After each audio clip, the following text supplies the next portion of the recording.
how are we going, why we are so strong. Awal-awal ada parti kena post independent. If you read the book Rising Moon, I think, by Michael H, memang banyak cerita berapa buah-buah parti ditubuh. And then I've been in politics since 1977, so saya nampak ada parti bangun, come to power, lepas itu hilang, pecah. But PBB remain solid for until today. It's getting stronger and stronger. There must be a reason. There must be a formula for that. One of the formula is we always have a strong leader. Dari awal, the first one was the late Tun Uggah. After Tun Uggah will be the Raham Tun Datuk Petinggi Abdul Rahman Yaakob, then followed by Raham Peng Sri Haji Taib Mahmud, and then the next followed by late Peng Sri Tan Sri Adalan Satim, and now of course our Yang Amat Berhormat Premier Datuk Petinggi Tan Sri Abang Johari. So all these leaders are very strong, very focused, very visionary, and each of them rise to the occasion during their era. Kerana eranya bertukar-tukar. Tun Uggah was at the formation stage. After that, Tun Rahman building up, setting up the foundation. Tun Taib is using his politic of development at the time. And of course, Peng Sri Tonan, he has his way, and that's where he began to fight for the right, to get the right back, the right of Sarawak under MSCT3, hak-hak kita yang telah dihakis. That's the beginning of Sarawak trying to get the to back and become. That's the beginning lah.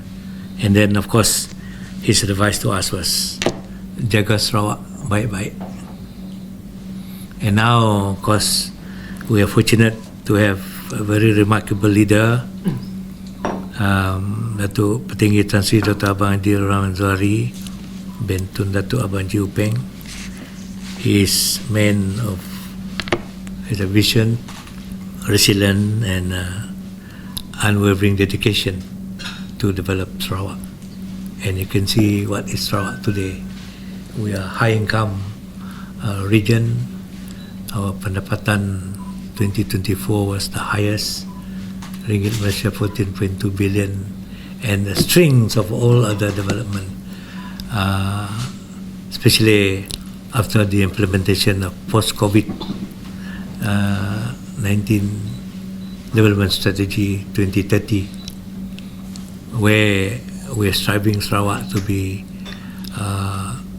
maju, and the people will enjoy economic prosperity, social inclusivity, and environmental sustainability.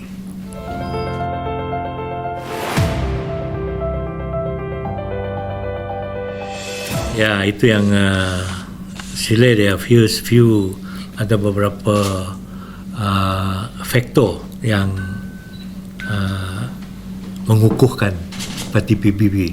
Not only the strong leadership, we have the, if you notice, pahalian kuasa dari the late Tun Uggah, Tun Rahman, Taib, and then to Adnan Satim, now to the Premier, has gone on very smoothly.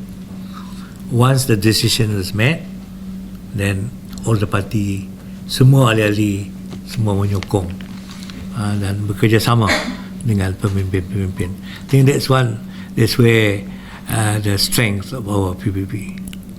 And in PBB kita ada konsensus, ada mufakat di antara Pesaka dengan Bumiputera. I think you notice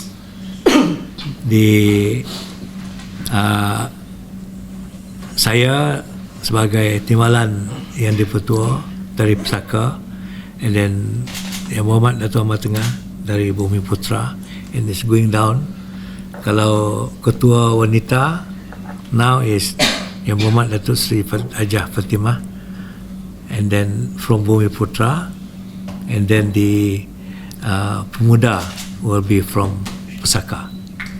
So that understanding, the consensus, has been practiced all this while. That's why this is one of our secret, one of the most important recipe.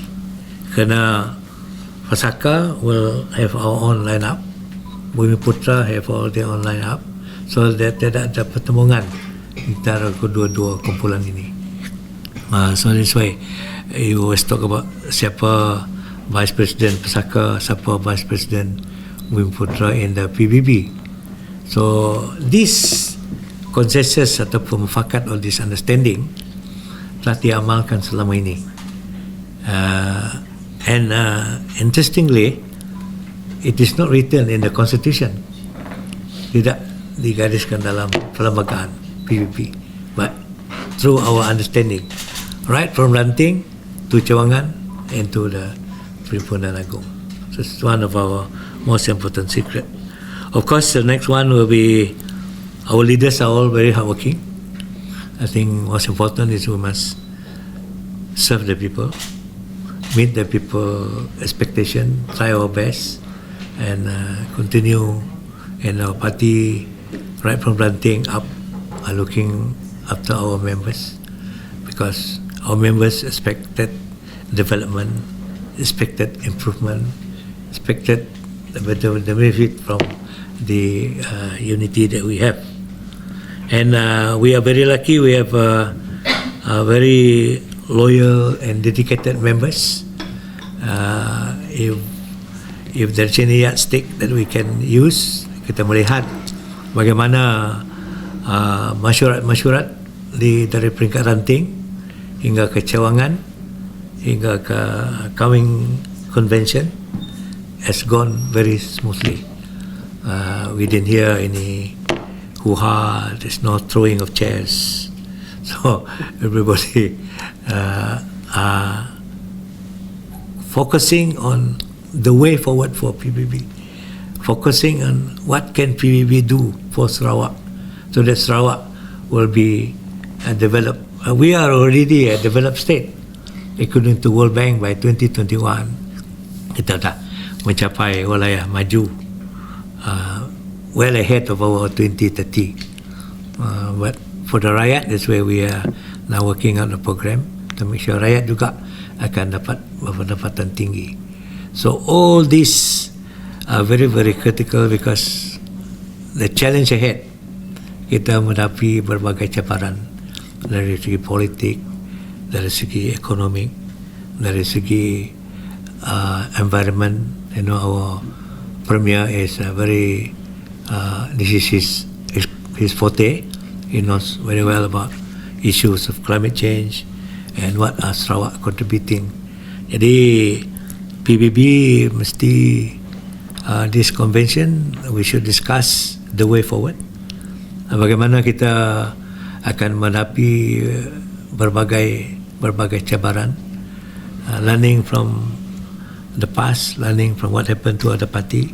So kita mesti berangkat satu program yang boleh terus memperkukuhkan parti PBB, menyatukan semua ahli-ahli PBB, dan kemudian menyokong pucuk pimpinan yang dipertua kita yang berhormat Datuk Petinggi Tan Sri Haji Abdul Rahman Zuhari bin Tun Datuk Abang Haji Upeng untuk memimpin Sarawak.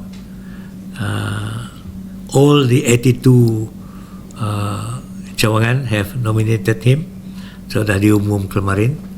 That is an evidence of our solid support for top leadership, because he has shown that he is a very capable leader, and he has proved to be a leader of all Sarawakian.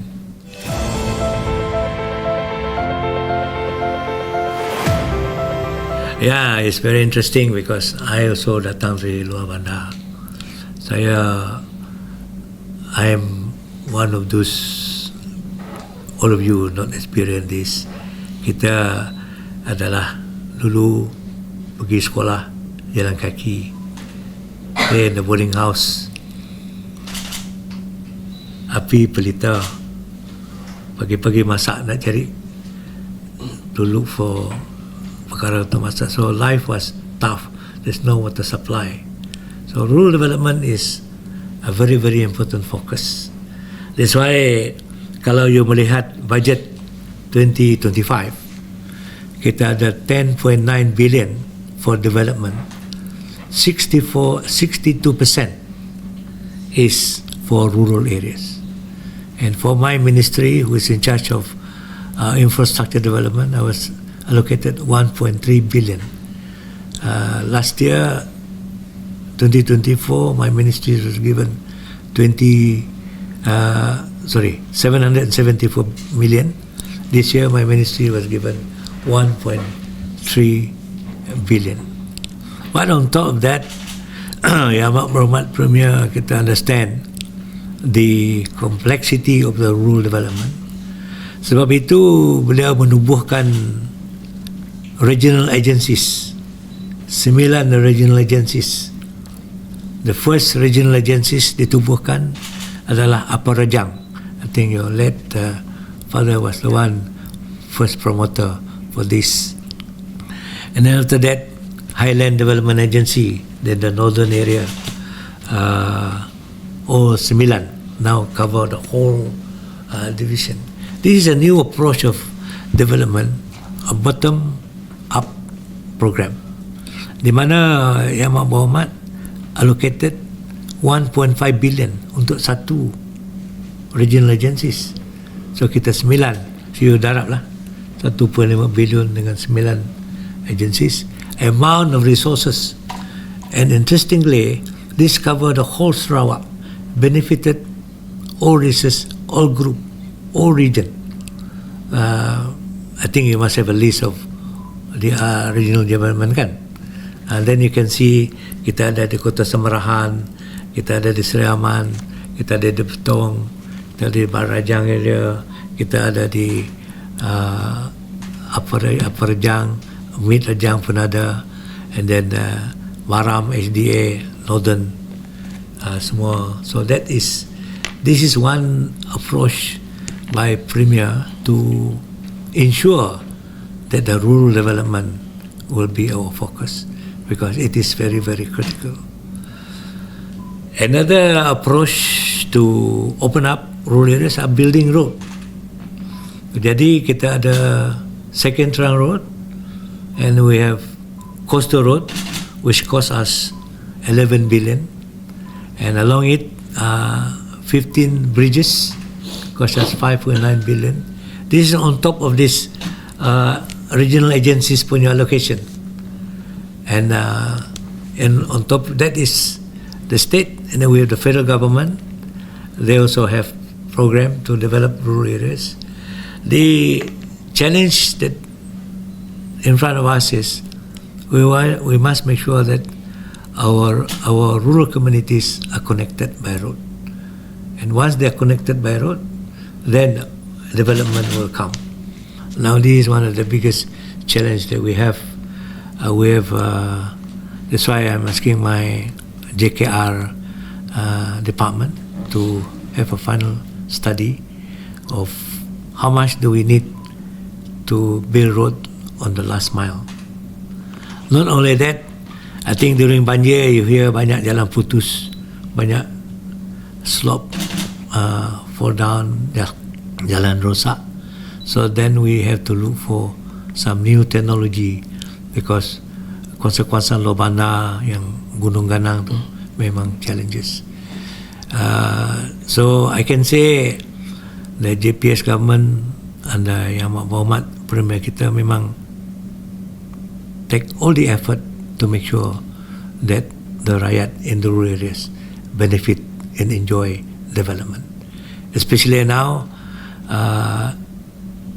Sarawak telah diiktiraf sebagai wilayah berpendapatan tinggi. The next challenge for us is to make sure rakyat juga dapat berpendapatan tinggi. That's why kalau you nampak dalam PCDS 2030 ada sasarannya. Yang pertama, untuk meningkatkan GDP kepada 280 bilion, double from what it was in 2019, and the family income of ringgit Malaysia 15,000. A lot of people are questioning, is it not too high? But it is not too high, because we must set a target. And kalau you nampak Premier punya program, he has a lot of with the new economy and so on, so a lot of investment. You dah dengar we're going to build new port, new airport, and infrastructure investment coming in on green economy. We're going to be a regional hub for green energy. Jadi banyak bisnes ini, dan kita harap semua ini juga akan will be eventually, not eventually lah, also benefited rakyat di luar sana. Yang penting rakyat sendiri mesti memainkan peranan. Kalau dia bagi dia peruntukan untuk nanam kelapa sawit, tanamlah kelapa sawit. Jangan tidak tanam kelapa sawit. Kalau kelapa sawit tidak ditanam, bagaimana ia dapat pendapatan bertambah? Because now I was former minister jaga plantation dulu, kita bagi banyak subsidi untuk well pump di Sarawak, and then I can see a lot of them now are doing very well, earning, khususnya apabila harga naik. Begitu juga penanaman lada-lada hitam. So our next challenge is, what are the economic activity yang kita boleh tambah pelbagaikan untuk kawasan luar bandar ini. Mainly now they are dependent on well pump, on paper, in other words on commodity. Now we must move into other activities like livestock, fruits, and some other, especially the modern farming. Itu yang penting. Mereka juga mesti, if you hear Premier is always now talking about nanam padi. Bukan nanam padi dengan cara lama, tapi menggunakan mesin, menggunakan teknologi.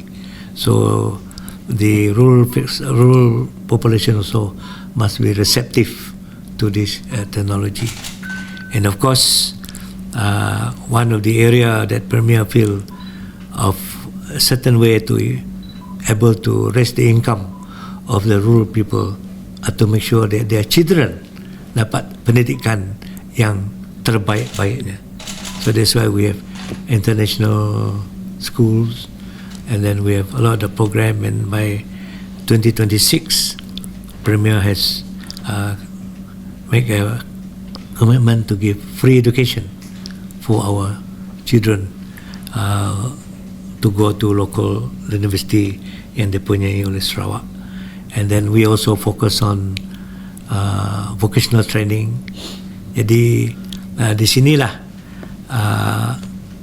peluang ada, but rakyat must take advantage. Anak-anak kita harap mereka, you also from rural areas, but you're doing well.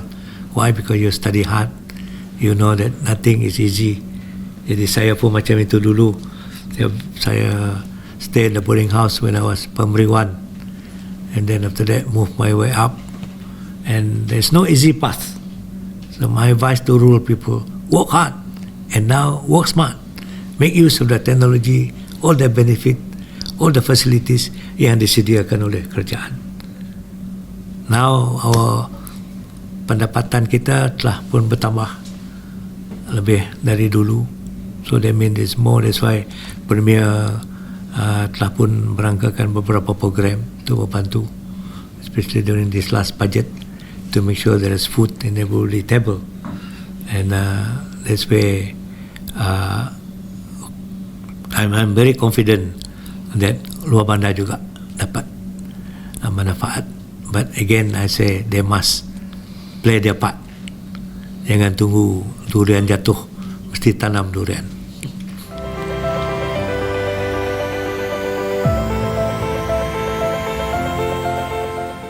Ini adalah satu fokus kita. Saya dengan Premier bermula tahun 1977. I finished my university, somehow I terus masuk politik, and then 1978 saya dengan yang Premier bertanding untuk jawatan naib Presiden, naib ketua pemuda PBB that time. So we are, my hair pun banyak macam kamu punya dulu. So from there, so to us who are now already reaching that leader, the leader need experience. The leader need to go through all the challenges supaya apabila mereka duduk untuk membuat keputusan telah jadi pemimpin, mereka mempunyai pengalaman untuk dapat membuat keputusan yang bijak, keputusan yang menguntungkan rakyat, keputusan yang boleh mengelakkan perpecahan dan pergaduhan. That's why kita PBB ada, sekarang kita ada sayap belia below 18 to 28. In addition to pemuda dengan wanita, kita ada sayap belia, so that mereka ini from 18 ke 28 juga berpeluang untuk belajar bagaimana memimpin masing-masing dan untuk melihat keadaan politik. I hope they learn the Premier is the best role model for them. Then that's why we hope kesinambungan ini penting. That's why we look at PBB tadi, apabila pucuk pimpinan bertukar, ianya dengan teratur, dengan tidak ada issue. It transition move smoothly because it's already built up from the top. So that is the most important priority to us. Yang kita juga memahami bahawa sekarang dari segi pengundi from 18 to 39, they are 48.25% of the voters sekarang, automatic registration sekarang. So you see, this youth are playing a very important part in our political decision. So kita harap kita dapat PBB terus grow up our young people so that they will feel that PBB is a place, is a party where they can have opportunity to participate in politics, contribute the ideas of how to develop, because by the time 10 or 20 years time, the scenario are totally changed. Kita tidak tahu, mungkin waktu itu I'll be talking to a robot. The generative AI is now developing very very fast. I nampak Trump dah cakap macam-macam, cakap IBAN lah, cakap all this. So technology changes and the way of doing things also changes. If you look at what happened in America now, how the internet control the whole election machinery. So kita kena tentukan mereka ini bersedia untuk berhadapan dengan apa jua challenge pada masa akan datang. At the moment, Sarawak is one of the most united, very politically united. Our racial and religious harmony is being admired by all other states in Malaysia. Tetapi we cannot take all these things for granted. Kerana sekarang through social media, through bermacam-macam. So that's where our youth continue to accustom themselves, study their situation, weigh their circumstances, and at the end, when they make decision, they must put the unity of the party as the priority, so that the party remains strong, so that whatever the challenge ahead, they can overcome, because they can look after the party, they can bring development, and they can operate in a new environment baru ini. Climate change is a big issue. We never have such a flood in Bintulu before. It suddenly took us by surprise. So this is part of the contoh of the climate change. Climate has been changing. Dulu kita when I was younger, we will know bulan 12 January, February memang hujan. And then my parent was padi planter, so dia tahu bulan 7, bulan 8 they will do the burning and then tanam padi. But sekarang tidak menentu, bulan 8 pun boleh hujan, bulan 7 pun boleh hujan. So the world is changing, so we must make sure that our belia, our party members later on, these people will be groomed strong enough, capable enough, with knowledge, with determination, with knowing the principle of the party to face, so that PBB will remain strong.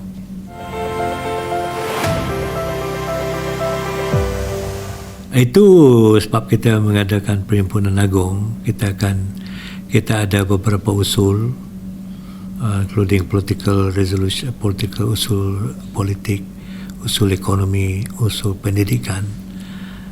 Kita ada juga beri peluang kepada ahli-ahli kita untuk memberi pandangan what they think of now, what they think of where to go in the future, what do they think that we should improve, dasar-dasar baru yang mungkin dalam pandangan mereka harus kita pucuk pimpinan timbang supaya kita dapat terus berhadapan dengan apa-apa cabaran yang akan datang. So this is a forum where everybody will give an opportunity to speak their mind. On the 14 will be wanita and pemuda, and there will also be ruang for them to air their views, issues relating to the women, which relating to pemuda. They have to make assessment of the present policies, mana yang belum cukup, where have to be improved. So all this we expect during that party convention, because this discussion started at ranting level.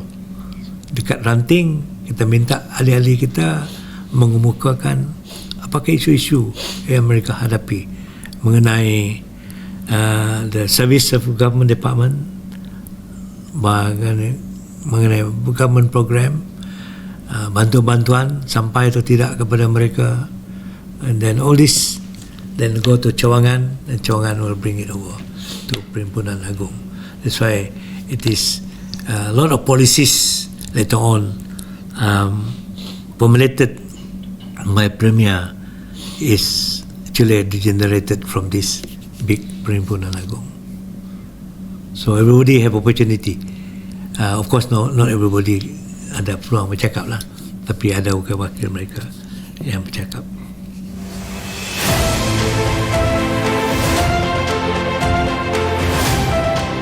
Election? Oh ya, kena tanya Premier. Ini tak boleh agak-agak. Cepumas. But whatever it is, our objective is to carry on with our development program. Because we here, objective is not to go for election. Matlamat kita adalah untuk membangunkan negeri wilayah Sarawak. And I think all of you should be very proud of looking at where Sarawak today. It was not easy. When Premier come first taking up his position, then he realized the issue of our budget, because he has a very ambitious plan. That's why he is very creative untuk move forward, untuk implement his post-COVID 2030 development program. He need resources, he need fund. So how?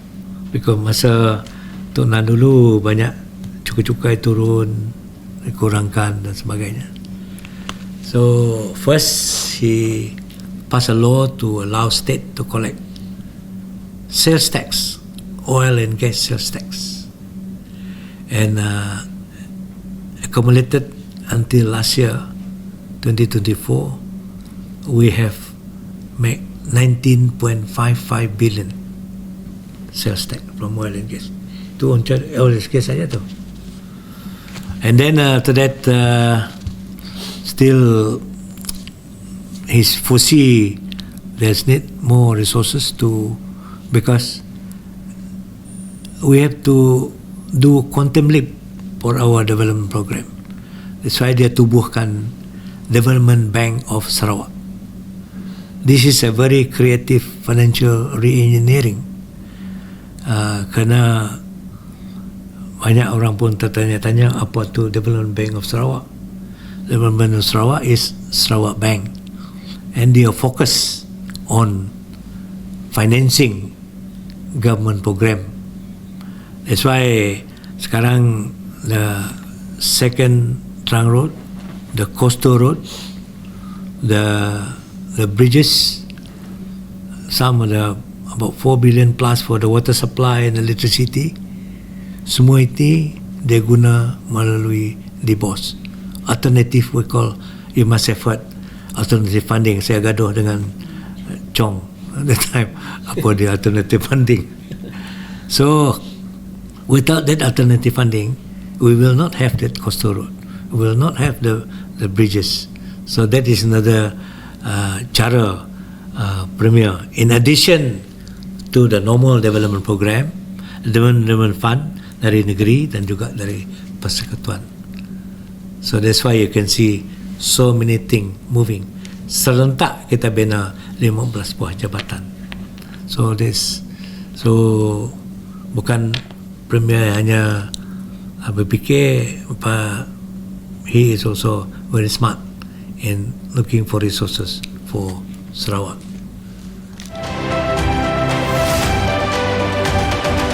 We also have operationalized our Sarawak Sovereign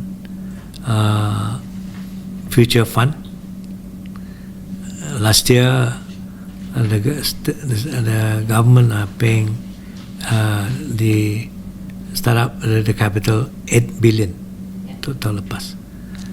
And this is also a policy of Yang Amat Berhormat to make sure that we're taking care of the future generation. And there'll be another topping up this year. I don't have the data proper, but a lot of people was fikir itu when Premier make announcement, a lot of them was kata ini semua ILO saja. But now we can see one by one it materialize. I am sure some people skeptic kata apa, because when we set up the sovereign fund tu dulu, kita berjanji untuk to place 8 billion. So now we have done it. So bukan political rhetoric, but it is already implemented, and we have a management to invest this, and it's going to be this year. I'm not sure berapa, I don't have the record here, and then that will be for following years. And this fund are not allowed to be withdrawn within 20 years unless, and that has some very serious issue, and or to get permission from Council Negeri. So that's how we protected this fund.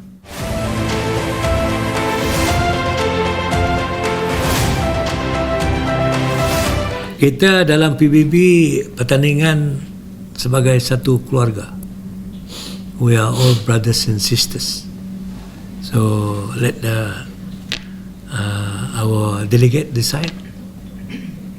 And I think looking at the past, after election, yang kalah pun terima dia kalah, yang menang pun that mean they got the support. So that is how we look at this friendly contest. Like Pesaka, somebody was asking why you want to have a contest, but to us, we have discussed among ourselves that let have a democracy dalam at the level of Jabatan Kuala, because initially there are 27 nomination for 14 posts for the Pesaka. Few of them are disqualified, and after that few withdraw. Finally now 19 will contest for the